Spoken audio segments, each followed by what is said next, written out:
Hello and welcome to Beyond the Plate with Carol, where we will explore food and a little beyond. So come along with me on this journey and see what we uncover.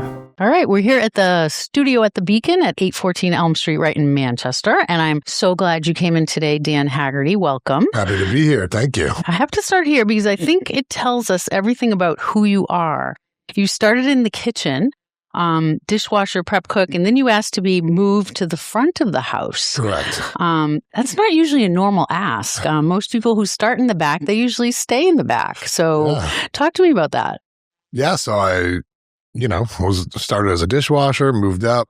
Everyone is yelling and angry and in the kitchen, and I like to cook, but I was like, this kind of sucks. So all the pretty girls worked out front, and I would see them come back and count all their cash every night. And I was like, wow, why am I back here where everyone is mad and yelling and I smell like grease? So I'd like to be out there. Yeah, so I asked if I could, start bussing tables because I was like 15. Okay. Now, was that around here? It was at Jacopi's Colonel Ting Manor, which is right over the border in Tingsboro from Nashua. Okay. Which I think I started there when I was 14, just washing dishes, and then moved on up. And as my mom says, the squeaky wheel gets the grease. There you go. So I was like, I'd like to not be in the kitchen, please. I want to be out front. That's cool. I like that. So you fell in love with hospitality the moment you got to the floor, it sounds like. Yes. You've said you left the industry a few times after that and kept coming back. What was pulling you back every single time? I'm very social. I like to chat. So obviously that leads itself to, lends itself to the industry very much. Also, I was a musician and, we'd go out and play a bunch of shows, but industry, especially back then, is very welcoming to, you could be like, oh, I need someone cover my shifts for 6 weeks and then I'll be back. You could always come and go, which made it convenient for kind of a vagabond lifestyle. Right. Well, try new things and then you come back and. Yeah. And, I just liked it. So it'd be like, oh, I've had a million jobs, but even when I had those jobs, I would still always have, a couple shifts here or a couple shifts there, and you just like it. And when you're working out front, you always have that cash. It's free money. You get paid seems that way, doesn't it? You get paid to talk to people. Well, it used to be anyway. Yeah, right. So for anybody that's just tuning in, I'm sitting here with Dan Haggerty, co-owner of Industry East, Stashbox, and soon to open Without. Also Moka Pot. We'll get to all of those. You can find them at industryeastbar.com, stashboxnh.com, and of course on social media. Now you just have to kind of Google it. Yeah, just find it. Yeah. My mom, I say this almost every show because I think it's so funny. My mom, whenever someone will say something about that, she'll be like, yeah, www. I'm like, Mom, you don't need to say that anymore. You can just say it into the phone and it'll come up. Right. You just have to, Okay. So before Industry East, you were running a traveling mixology business. Tell me how that actually worked and what did that look like? Yeah. So that was called, actually it still exists, just been taken over by someone younger and smarter than me. It was called In the Mix. And it started from actually when I was kind of running the floor at Stella Blue, which is in Nashua. Yeah. Under the original. Love Stella Blue. Yeah. So I was one of the original members there back in 2008 when they opened. And, I was there. That was like my full-time job for a while. And I would get a lot of people, because I'm a Nashua townie. I live here now, but Nashua guy. So I knew like everyone that came in there, and they'd be like, oh, you know what? This is, we love it here, blah, blah, blah. Can you do my daughter's wedding? Or we have a work function. Can you come bartend it? And I'd be like, yeah. And I started to get more of those. Wow. More and more. And then it was like, okay, well, now I need a Friday and a Saturday off. Okay, this is becoming a thing. And that just kind of went from there. Then I had, I was doing like 5, 6 a month, and then it just kept going. Said I should make this a business. So is that when you said to yourself, okay, now I need a place. I need a place now. Like, Yeah, it was probably about I would say it was probably like a year and a half of doing that. And because you were traveling, but then I was throwing stuff in my truck and my apartment, I had all this stuff and I just kept getting more stuff. Right. I need a place to put all this. And word of mouth, people were just, oh, Dan, it's Dan from Stella. He does this.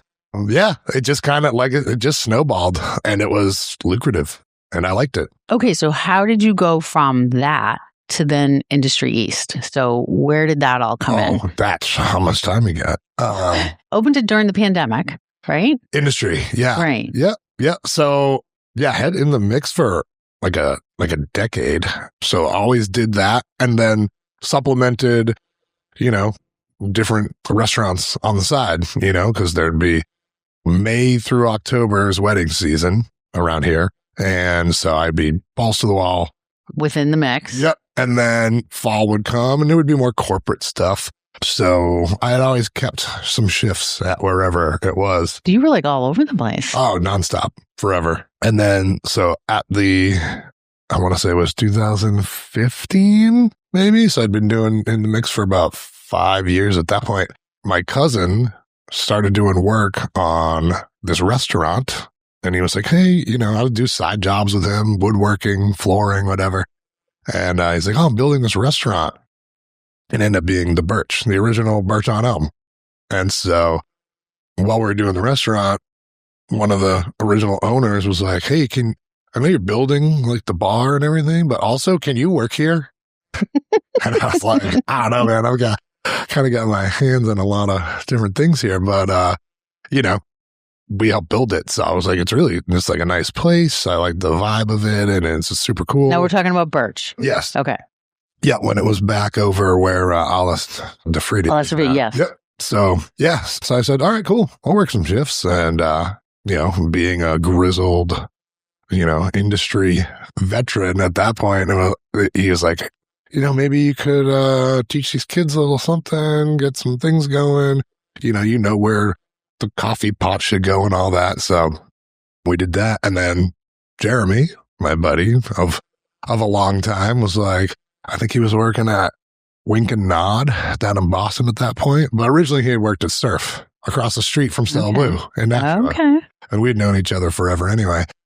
And we're like, hey, this new cocktail place opening. The only game in town was 815 at the time. Yeah. It's like, oh, this is going to be a little different. It's small, it's tiny, it's going to be more like food focused. So now there'll be 2 cocktail places. Yeah. And it just kind of went from there. So fast forward through the Birch years, and I think Jeremy and he's a little older than me, but you get to that point in your career where you either stay in the business and you just work your shifts, right? Forever. You leave. Most likely you'll come back, but you leave completely. Always. Or you become an owner. Right. And so that's what we decided. Foolishly, that's what we decided to do. And we said, we all say that, but we don't mean that. No, it's all in good fun. It is. It is. So we said, we're kind of, Jeremy was the bar manager. I was doing the floor. I was like, we can do this, but our way. Because there's only so much, there's a cap. If you're not the boss, eventually you're like, what am I doing all this work for, right? So we wanted to do our own thing. And conveniently, there was a spot open around the corner and snatched it up. And so talk to me about those early days, because the creativity of Industry East is like no other. It really is. Thanks. I mean, it's really cool. I mean, you have 18 seats inside, but you have 20, outside now 20 actual chairs, and then and then there's some standing. There's that little rail area, which there's a whole story about that. Because of COVID regulations, we started building it pre-COVID. Okay, and COVID happened while we were like right after we demoed it, and we were like, shit. Yeah, well, right. All of us said shit. I don't know what we're gonna do now. Let's just keep going, I guess. Originally, the whole place was gonna be like the bar rail. So the rail that's over on one side was gonna go all the way around. So there's going to be like a couple bar seats and then all standing. But if you remember back when they would change the regulations every week of what you could do, they were like, no one can stand. You have to sit. Oh, God. So we were like, all right, let's flip it. Now we have to have tables. And I guess we can put chairs over on the rail that we already built. Luckily, we only built half of it. So we had to switch that. And then by the time everything opened back up, I was like, dude, we'll just leave it. Like, we're not changing it now. I think it works, though. And it definitely works. And it works. Yeah. Industry is like the craziest anomaly of anything ever. It is, though, in such a good way. It could never happen again. It wouldn't have happened prior to COVID, and it would never happen currently, just the way it worked out. It just happened to be the perfect timing for that. Right. So let's talk about, how did you guys come up with like the menu? I mean, because it's a pretty unique menu. Yeah. And then of course the drinks. I mean, mixologist. It's not just going in and getting a gin and Coke or gin and tonic or hate that word. Mixologist. Oh. Ooh, tell me why. It's kind of cheesy. Okay. Yeah. So what's the right word to say? Bartender. Yeah. Okay. You could say like beverage creator. Well, there's a difference between a mixologist and a bartender. Anyway, you could stay at home and study all the liquors and the mixers and the whatever, but that doesn't make you a good bartender. You can make a great, delicious, beautiful, perfect drink, but can you make 200 of them on a Saturday night while talking to everyone and washing the dishes? Because that's a bartender. True. See, I think of it in the opposite way, but you're right. Yeah. Mixologist, you could just Google something, and if you have the right ingredients and all the tools, you can do it. But bartending is its own, that's like a trade, See, I kind of think of mixologist as, you have smoking things and you have all those little bottles and that comes with the territory of that word. I mean, people can call it whatever they want as long as they pay the bill. There you go. All right. So you and Jeremy, you balance each other, obviously. Yeah. So he has always been kind of the cocktail guru. He's got a very unique palate, specifically for drinks. Because sometimes he'll be like, oh man, this sounds good. And I'm like, nah, it doesn't sound good at all. And then I'll make it, or we'll be out somewhere and he's like, I'm going to get this drink. And I'm like, that one? All right. And then I'll be like, oh, you're right. It's good. This worked out really well. Okay. All right. And I'm the loud one. So.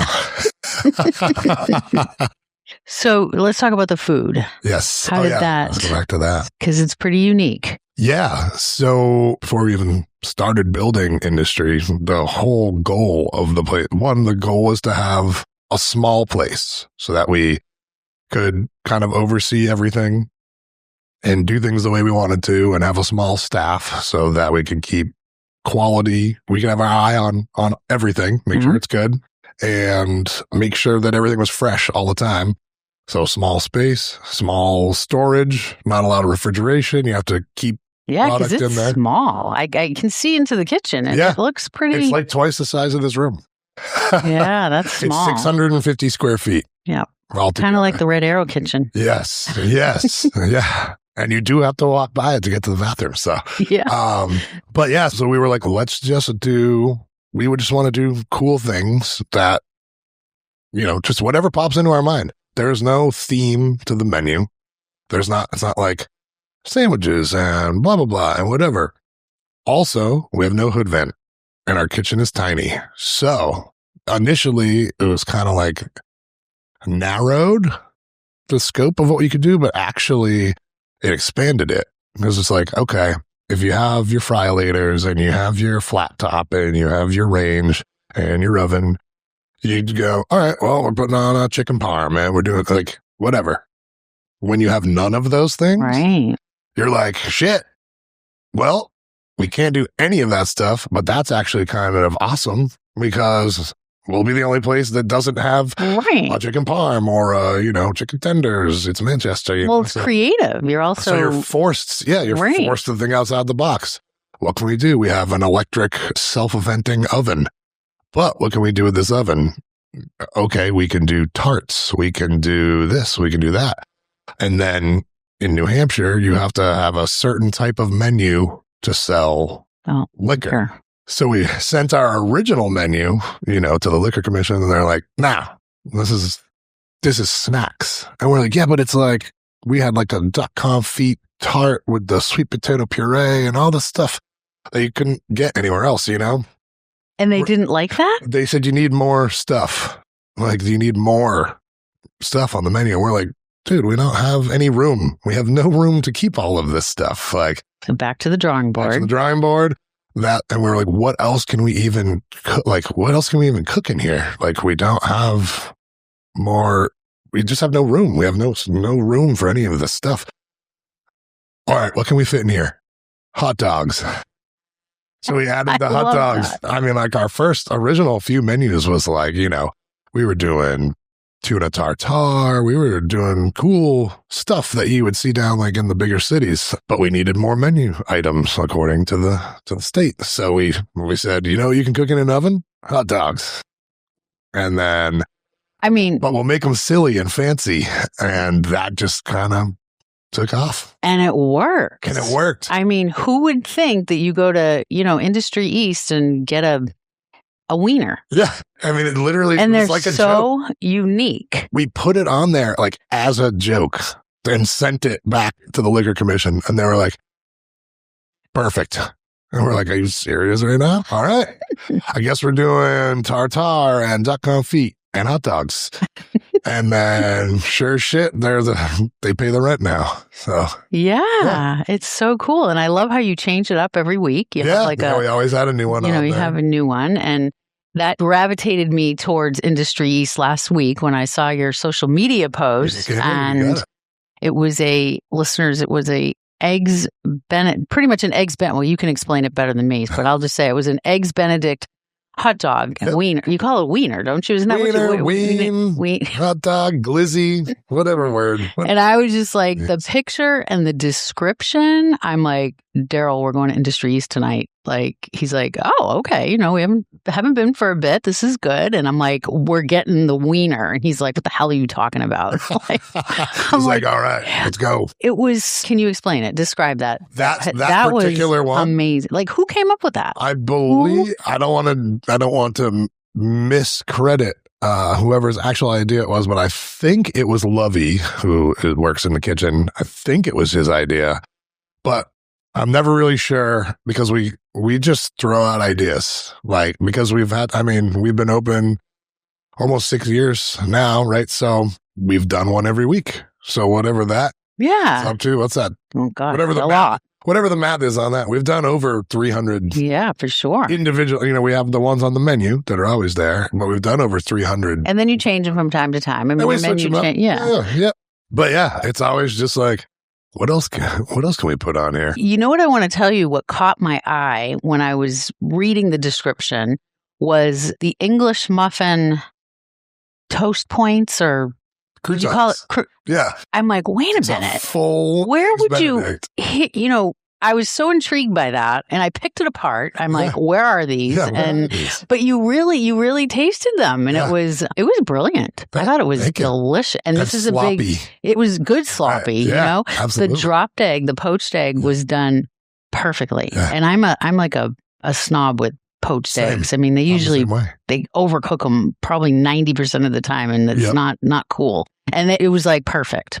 Nice. I'm glad it worked out. Yeah, for sure. We'd be having a completely different conversation right now.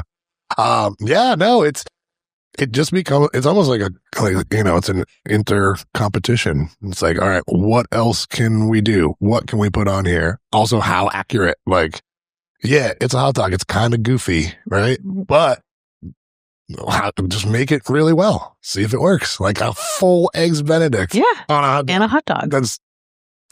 It's brilliant. It's brilliant and also ridiculous.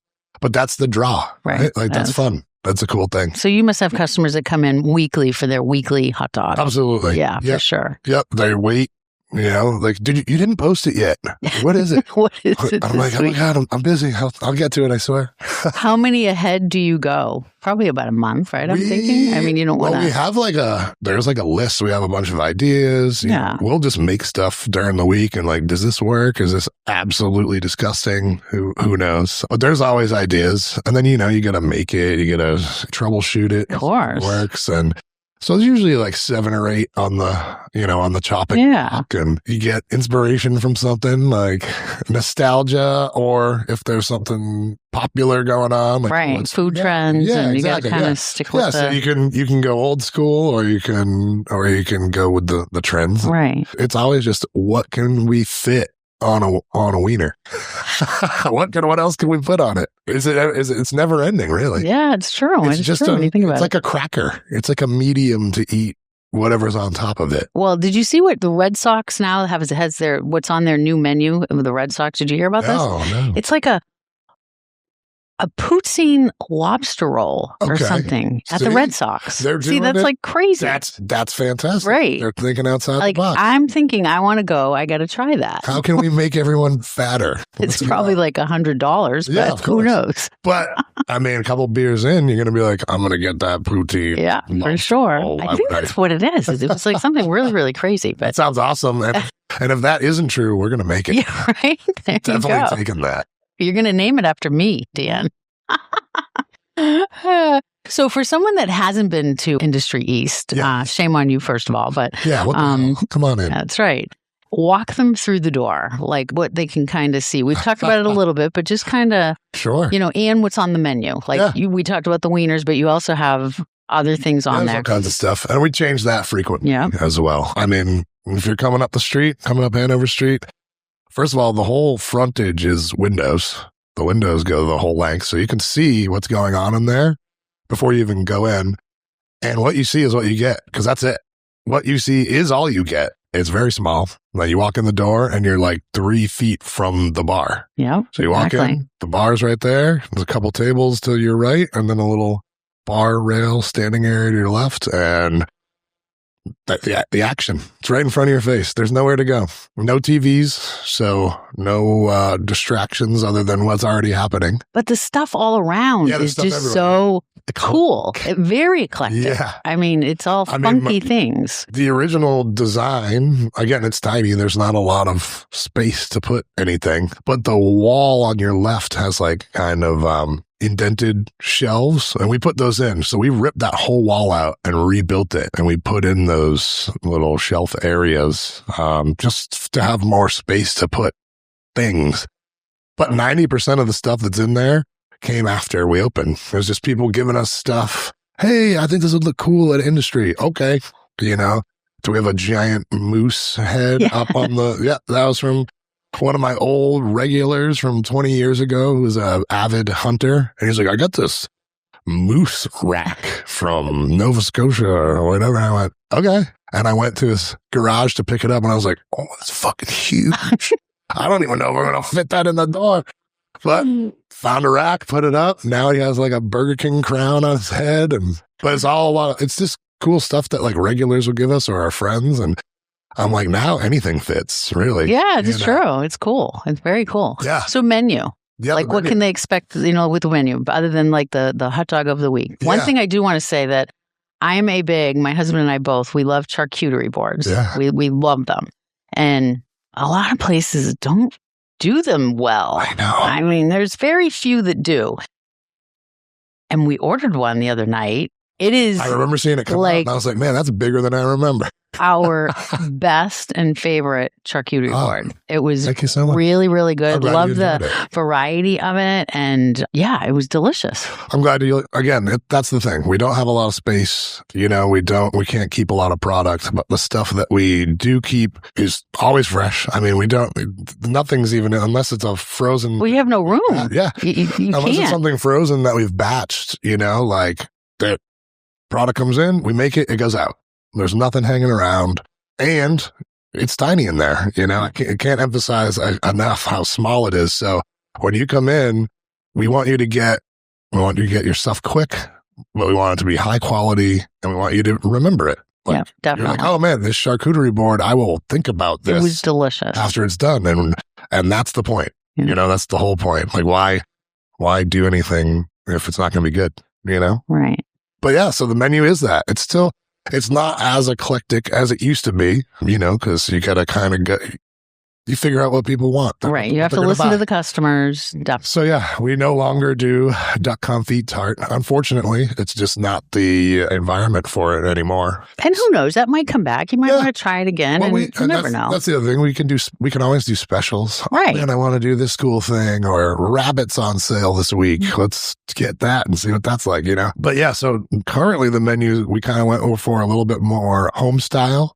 So we now have like probably the most unhealthy mac and cheese you could ever eat, but it's the best. It's so good. There's like 8 cheeses in it. It's crazy. I missed that. Yeah, it's really I'm good. also a mac and cheese snob too. Oh, yum. Okay. I'm not even worried about that one. I'm not worried. I think you'll love it. I'm sure I will. The grilled cheese also. Yeah, grilled cheese. That was delicious. Tomato dippers. You can also get the grilled cheese as a hot dog bun.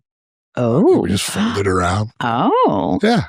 That's cool. Yeah, the ingredients are fresh. They might not be healthy, but they're fresh. I think what else we have on there right now? We have like a humongous, a hilariously large portion of lasagna that we're absolutely way undercharged. It probably costs more to make it than we sell it for, but it's gigantic and it's wicked good. It's like a 10-layer. It's vegetarian lasagna, but it wouldn't matter. Like, it doesn't matter. You get your money's worth out of that thing.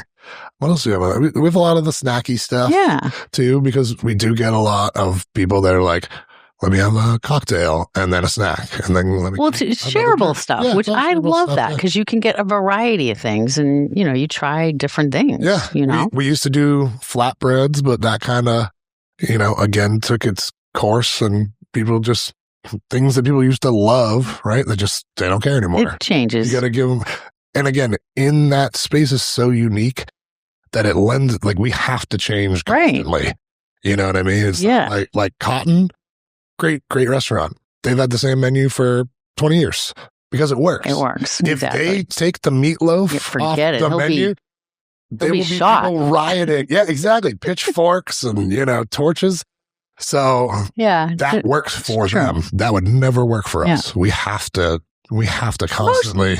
I think most restaurants, you do change it up. You know, the diner, 40 years now, we change it a couple times a year usually. But there are things that certainly, if you were to take them off, definitely, you'd have to lock up the doors, right? Definitely. So, but times, you go with the times, like you said, and people and what they're ordering. And you look at the numbers and you go, man, we had something that was on our menu for 4 years, the prosciutto and fig flatbread with goat cheese, and it was like always in the top 3 sellers every week. And then people just all of a sudden just went. I was like, I think, Dave, it's run its course. People are done with that. They don't want it anymore. Yeah. So it's gone. So, okay, now you're in Industry East. It's going well. And then you have the idea to open up Stashbox. Yeah. Yeah. We wanted to do another concept. Right, because it is a different concept. I mean, it's similar but different. Yeah, we still wanted to do, the cocktails that's our bread and butter, right? But we had all these other food ideas. And as fun and unique and creative as Industry was, there was, we were missing that fry-later. We were missing having that kitchen. Right. To go that maybe to do all the things that we just couldn't do. Right. Yeah. So, but again, they're two different places. Really. So the goal was to still keep the quality, the creativity of the drinks and the food, but just give it a whole different setting. Like, so if you go into Stashbox, it's kind of like 70s den kind of feel with the Tiffany lights and all that. So we wanted to keep it still high quality, but casual. So like not snooty, like it's not fine dining, but it's very good. Exactly. You're getting good quality ingredients. You're getting cool, unique dishes that we just didn't have the capacity to. At this point, Industry was kind of its own thing. Right. You can't recreate it. No. And you probably don't want to. Yeah, you don't want it. I mean, it's working. Because everyone's always like, it needs to be bigger in here. And we're like, no. Yeah, it does. Size is the draw. It's just like the diner. No. Yeah. So yeah, we were searching around, and we looked in the seacoast. We looked kind of like north, like kind of looked all around Lakes region. We looked at all these places, and there were some great spots. They just didn't have like the charm. Yeah. And then that spot came open, and everyone's like, it's cursed, which I think it still is, but it has the charm. That building is great. Yeah. Like I remember skipping school in high school and going to get, steak and cheese, right? Absolutely. Yeah. Subs and pizza and all that. So I was like, wow, that'd be crazy to do it in here. And it just worked. It was bigger than we wanted. We actually wanted another place that was small. So it was a little bigger, but it had the kitchen. It had everything we were looking for. It was just a little bigger than we had intended, but it worked because then it fit the aesthetic, and it was awesome. Right. Yeah. I also love that you were open on Sundays over there. Yes. I think that's a huge thing because Mondays, both restaurants on Mondays. See, and with the pandemic, that so changed with places. I mean, they shortened their hours. They stopped. Some of them stopped lunches. Oh, yeah. Lunch is not even it's a like thing anymore. I know. It's because no one's working in any of the offices. Right. Lunch used to be, a stampede. It's true. But look at. I'm hoping it's going to come back. I don't know. I don't think it's coming back. Really? I don't think so.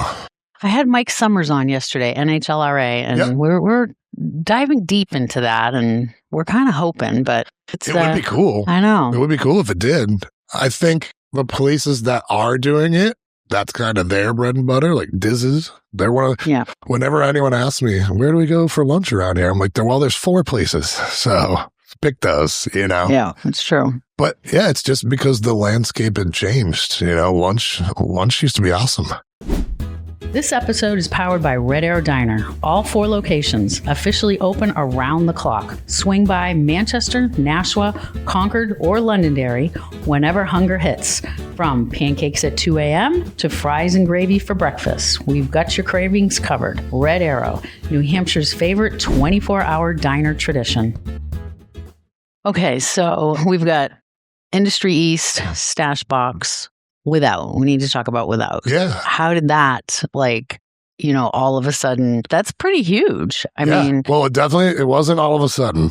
It seems like it from the outside. Because, you're a cocktail guy. Yeah. I mean, you built your reputation on craft spirits, and now you're opening New Hampshire's first 100% dry bar. Yeah. I have to ask, are you alcohol-free yourself? I currently, right now, this second, yes. No. I like that. I am too. Yeah, on polar seltzer. No, I am not. So where did it come from? I mean, are you kind of thinking down the road? Because it definitely seems to be, I think it's been a trend, and I think that a lot of people, the younger kids, they're not drinking anymore. Kids don't drink. I think they're doing more of this stuff. But that's why it's an alcohol-free bar. It's not listen, don't ask, don't tell, right? There you go. But no, it actually, with other bar owners, bartenders, bar managers, this has been an ongoing conversation for years. Actually, the spot next to Industry through the little archway, which is now the Taste of Greece, when that spot had come open a few years ago, we were thinking about doing like the non-alcoholic version of Industry. Wow. Right across the way. But it was gone in like 2 seconds. So, back burner. But everyone had been having the discussions. Mocktails were getting more popular. Mocktails, definitely. Go anywhere now, there's a mocktail menu. Yeah, almost every bar has a mocktail menu. And you just look at the numbers. Alcohol sales. It's true. Not even mocktails per se, but anything. Non-alcoholic beer, non-alcoholic wine. And it's come so far, especially non-alcoholic beer. Yeah. These companies, all these major companies, these global, huge companies, they know it. They already knew. They knew before we all did. It's true. They're changing their marketing. They're changing what they sell. So it's like, cool, there is a market for this. It's not just an idea anymore. This is a real thing. And people want it. I think they do. Way more people are supportive of it than are, laughing at it, And so how close are you to opening? Because you've been kind of working on it with Nick so you're partners with Nick Carnes. Yeah, Nicky Carnes, yeah. Mr. Manchester, I call him. Yes, yeah. Yeah, Papa Manch.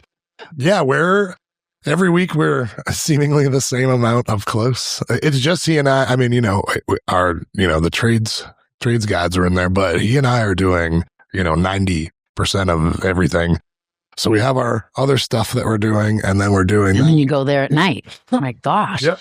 At night, in the morning, whenever we have time. And also supply chain issues are always, we've been waiting on certain things for 6 weeks. Yeah. It's like, well, I really need this thing to do the rest of this, right? So a couple more weeks. We're really very close. We actually have a pop-up tonight at the Moka Pot. So luckily we have the gift of having the other side, right? Which is the Moka Pot, because they're not open at night. So we can test out our dishes and our drinks on that side.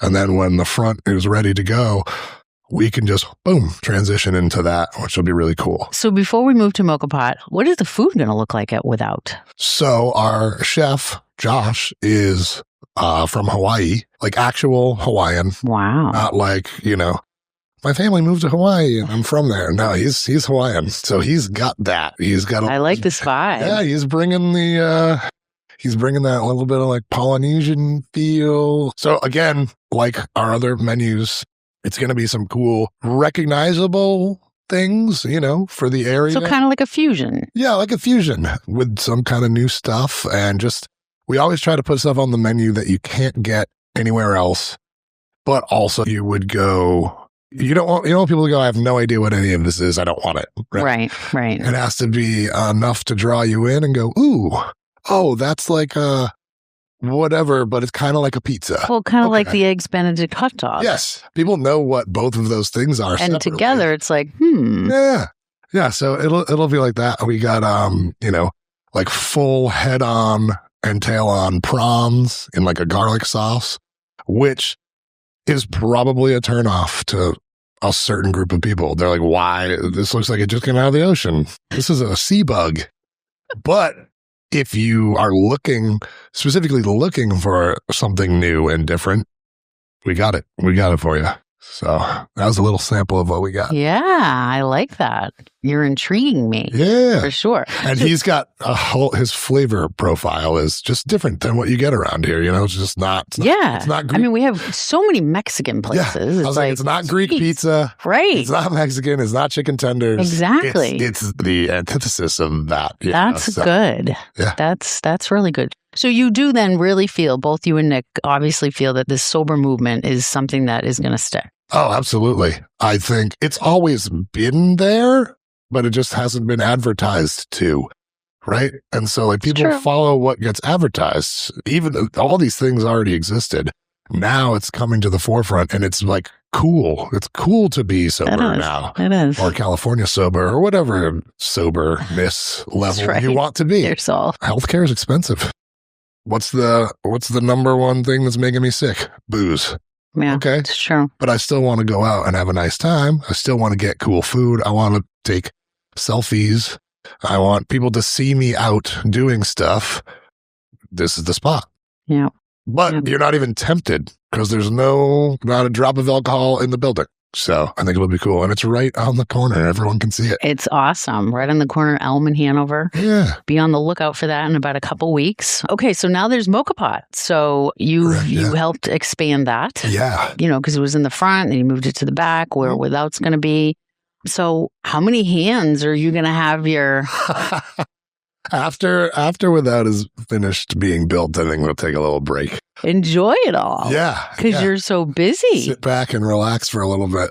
Or be even busier somehow. I mean, that's what'll happen, right? It'll open and then it'll just be crazy. But it'll level out. Yeah. But yeah, no, the Moka Pot is awesome. Thank you. I love the atmosphere in there. I just, we'll have to get there on some of the open mic nights. Or is it open mic or what? Tuesday is open mic comedy. Thursdays, we're doing the Live from the Countertop series. Is that what Peter? Yes. Yes. Yep. So it's going for 50 weeks. So 50 artists and they pick 2 of the top 100 greatest albums of all time. And then they pick 3 songs from each album and do their version of them. And then they play originals after that. So it's really cool. It's like a cool. That is cool. Yep. What are the hours that Moka Pot is open? Moka Pot is open 7 days a week, 7 a.m. to 4 p.m. The kitchen is open till 1. And then we have grab and go sandwiches, parfaits, fruit cups, stuff like that as well after 1. So, until 4 when you close. Until 4. And then Tuesday, after hours Thursday. is Tuesday, Thursday. And then more to come as well. Yeah, because I mean, you have the space, so why not? The space is great. It's such a cool room. So the Moka Pot was not, that wasn't our concept. Right. They had already existed. It came as a package deal, and we said, we're going to take it, we're going to help you guys. We're going to make it nice in here, because the front part was kind of ugly. So we're like, we're going to rip that up. And the back part was also kind of ugly. So I said, we're going to rip that up. We're going to switch it back over here. And the goal was to have it kind of like 90s, bring back that 90s coffee shop feel. Mm-hmm. I mean, there's a million places, Williamson's is right there. There's a million places to get coffee. But there were none that had that chill, I'm almost I'm in a record shop. Yeah. Couches, there's a stage. Groovy kind of. Yeah, just you can come and have a work meeting, or you can come read a book for 3 hours. So the couches are nice and comfy. I met Dante there one morning, and very, very nice. It's become a nice. Also, its location, physical location, has become a nice little kind of meeting area for everyone. I see so many people from in there at different times of the day, and it's really cool. And 7 days a week, because it's hard to find a coffee shop open on Sundays. Yep. A lot of them, aren't, and that's great. And then you share the kitchen, don't you? Moka Pot and without.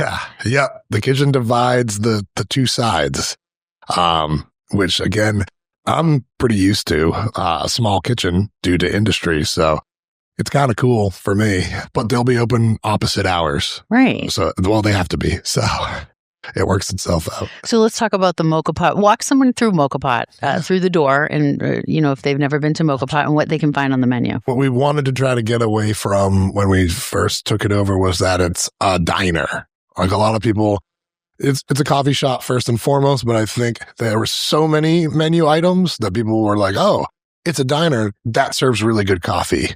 And we're like, no, first and foremost, we're a really good coffee shop that also has great breakfasty, lunchy food, or not a diner. So we took half the menu off. And we're like, these things are good, but people are only buying these things. They want bacon, egg, and cheeses. They want this. They want the breakfast burrito. This other stuff is awesome, but unnecessary. Right. So you're listening to your customers. Yeah. And again, tiny kitchen. Right. Why, all of this stuff is taking up this room where we could just get more of the stuff that everyone wants. Right. Or do some specials again, Exactly. Run a cool special. So you're going to get kind of your standard breakfast stuff, but everything made in-house.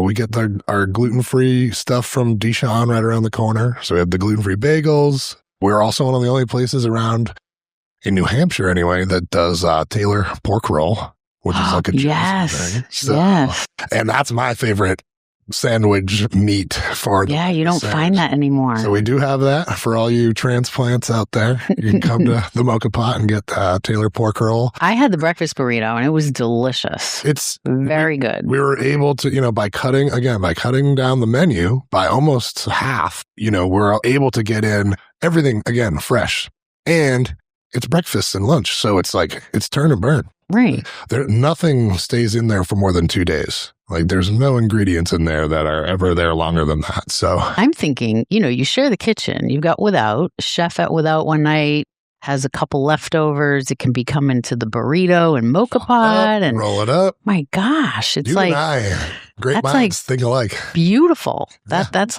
brilliant. Really. I mean, that's cool. Yeah, it's going to be fun. Again, there are challenges that come with a unique space like that, one kitchen, 2 sides. Okay, kind of a pain in the ass, but also at the same time opens up for.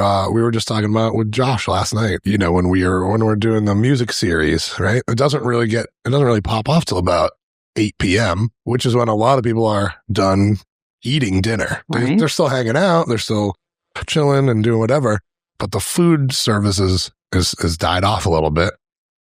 But he'll be running the kitchen while we're doing these other events on the other side. Right. So people will still have the option to get snacks, and he'll be cooking. He'll be cooking till 10, and it's job security. I call it. Exactly. I think that's awesome. Yeah, it's very exciting. The options are wider than we originally had even thought about. So it's going to be really cool. I think so. I really think so. So, running multiple concepts, I mean, there's a certain kind of controlled chaos, right? That comes with that. Just chaos, no control. Right? I mean, I have 4 locations open 24/7. I know what it means to try to, hold things together when, every place kind of has its own personality in a way. How do you think you're going to manage that across all these different concepts? I don't know.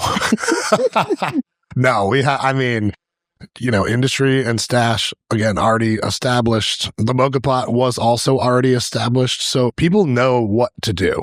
I say luckily, but sometimes it actually is a hindrance that they're all within like 2,000 square feet of each other. No, that's good. It's good. Trust it's good me. for the most part. Ours are, you got to travel you'll see me carrying a screwdriver down the street all day long and fixing the different things. But no, we have great teams at every spot. So we are very hands-on owners too. Both Jeremy and I, and Nick and I. You guys in all the locations, really. Yeah, you're right. So we're always around anyway, but we do have great teams. So everyone knows what to do. We're just always there because that's like our brand. Right. There, we'll take tables. Important. We'll bartend. We're fixing toilets. We're changing light bulbs. It's part of what we do. We wear many hats. Yeah. So it is difficult in that it's never ending, and like, oh, cool, this broke again. But also, and then it goes in spurts usually, right? Yeah. You're like 2 weeks with, and then you're like, don't say it. Don't finish the sentence. So yeah, it's like anything that you want to do well or that you really put your heart into. Yeah, it's some days it sucks, but the outcome is, okay, we got another 5-star review. Everyone that I've seen this morning on my walk here, hey Dan, I'll see you later on. That's the cool part. It is. People like coming in. There's a consistency there. So yeah, it's not just me managing everything. Thankfully, I would quit. So before we move to lightning round, 2 things.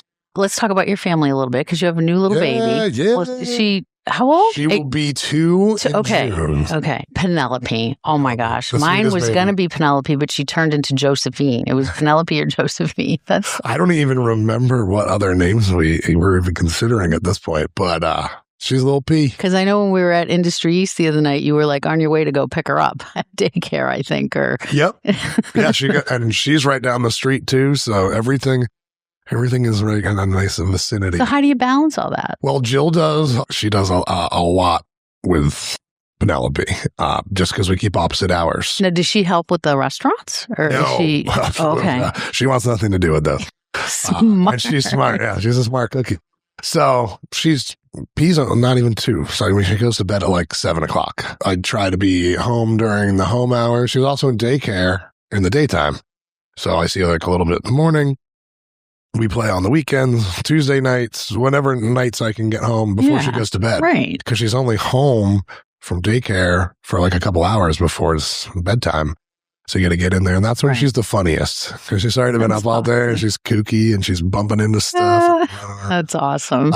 But she came up. I mean, now she can run around and talk. It was way easier when she was a little nugget, right? Because I brought her with me everywhere before she was in daycare. So she would be with me at the bar. She'd be with me fixing ceiling tiles, So she's already come up in that kind of environment of fun people everywhere. And she loves it. She has no stranger danger. She's like, that's good. Hi. She wants to be a part of it. So it's pretty cool. Yeah. My Tyler, he's 31 now, but he grew up in it, took him with me, the little diner boy for sure. Is that who's on the? Oh no, that's Mo. No, that's a whole, no, geez.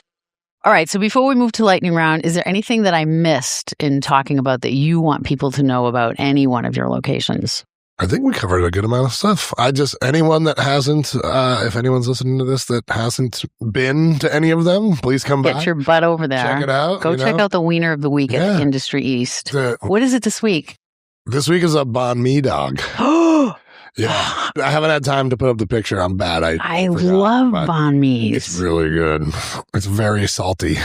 So you have the hot dog. Those are hard to find, like good ones. And so our head chef now is Lovey, who was the kitchen manager at Thai Food Connection for about 6 years. So he's bringing another whole element. His ramen's really good. Yum. He's bringing a little Asian flair he didn't have before. Also makes dope mac and cheese. So he's got all the bases covered. That's awesome. But yeah, anyone that, if you haven't been or if you haven't been in a while, come back and see us. It's hard in the restaurant game right now. There's less, people are frequenting establishments less than they once were. Obviously, the economy has a lot to do with that. And they're spending less when they do go out. So if we can keep the small business restaurant thing alive, pick one. Even one a month. Exactly. Go out, check it out, and come see us. Love it. Because we're always around. You can't miss us. All right, lightning round. Best kept secret on Hanover Street right now? Ooh, good question. I don't know if it's a secret, but Rhythm and Roots Dance Studio, it's not just a dance studio. I think it's next to Muse, the paint bar. I don't remember exactly what it's next to, but they're doing community events out of there. They're doing little, independent concerts. They're doing anything and everything you can think of. They're doing youth dance classes. Oh, wow. And they're there like from 7 in the morning till like 2 a.m. They're always there. They're there more than we are. It's crazy. They're always doing cool stuff in there. Oh, I like that. Also, I believe one of the art spaces that was on the second floor above where the Chamber of Commerce has moved to the first floor, which will be a little more accessible for people that didn't know that it was there before. Oh, okay. Super cool. Hanover's, there's always something going on. There is. It is a cool, good street. Pancakes or waffles? Pancakes. A Manchester restaurant that's been around forever and deserves way more credit. Probably the Red Arrow Diner. Been around forever and deserves more credit. Man, there's so many. There's so many restaurants. Venice Pizza. Where's that? It's on Front Street. You actually can't even. Ooh. It's takeout and delivery only. But it's low key. I gatekeep it, but it's the best steak and cheese sub in Manchester. Okay. On the record. All right. I'm going to have to go check that out and test it. The one ingredient you wish more people would order. Ooh, ingredient or dish? Either one. Okay. I would say raw meat. Carpaccio, tartars, anything like that. Love a good steak tartare. Like, man, remember like sushi in the 80s? People were like, what? That's crazy. What? And now sushi, it's like part of they sell it at Market Basket, right? All right. Eat more raw, fresh meats and fishes. There you it's go. Good for you. You're at the Red Arrow Diner at 2 a.m. What are you ordering? Chocolate chip pancakes, a steak and cheese sub, and eggs Benedict. Oh my goodness. Wow. And I will eat all of it. Mocktail ingredient that surprises people every single time. Anything spicy, any spicy pepper and sesame oil. Really? Yeah.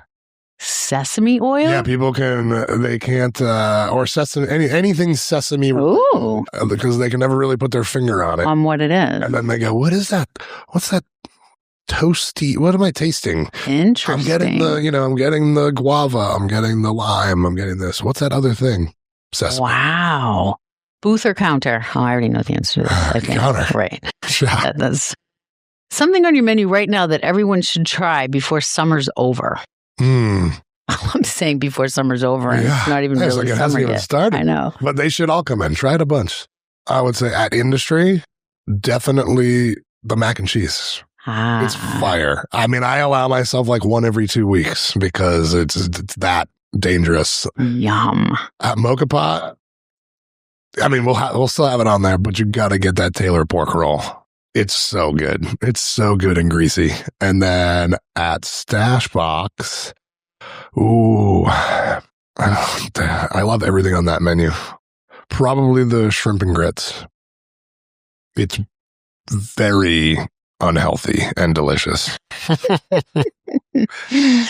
All right, Dan. When you look at everything you built here in Manchester, Industry East, Stashbox, Moka Pot, Without Coming Soon, what are you most proud of? And what do you want people to know about this downtown community that they might not just see, walking by? What do you... Okay, first part. What am I most proud of? I'm most proud of my family, because that was able, we were able to get a house for my daughter and get a yard, because I didn't grow up with a yard. And so it's cool these things have allowed that to happen, which is really cool. And then second part of the question, I feel like Manch kind of gets a bad rap from, outsiders, and maybe the internet and the news has a lot to do with that. But it's, we're here all the time. And I know this, specifically Manchester, has one of the coolest small business communities. Small business, small everything. Like, it's the biggest city north of Boston, but it's still got that small town feel with just more people than some of the towns around us. And it's awesome. It's definitely one of the most supportive. I was just going to say, we all support each other, It's very unique. There are places that have that little microcosms of that, but Manchester is like, it's almost eerily how much everyone helps each other out. Yeah, it's true. And it's true. New people that are brand new, that are just opening up or just moving here, they see it like almost immediately. Yeah. And they're like, is this for real? And yeah, it is. It's true. It's very true. Very true. Yeah. Well, Dan, thank you so much for coming on today. Thank you for having me. Oh my gosh, this was really, really fun. We've been trying to get together for a while. So everybody go find Industry East on Hanover Street and Stashbox on Elm. Keep your eyes open for Without, also Moka Pot on Hanover and Elm. Follow them on Instagram. Go experience it for yourself. And for those following Beyond the Plate, subscribe to YouTube, Instagram, Facebook, all that. And new episodes drop every Tuesday. Thank you so much. This was really fun. This was awesome.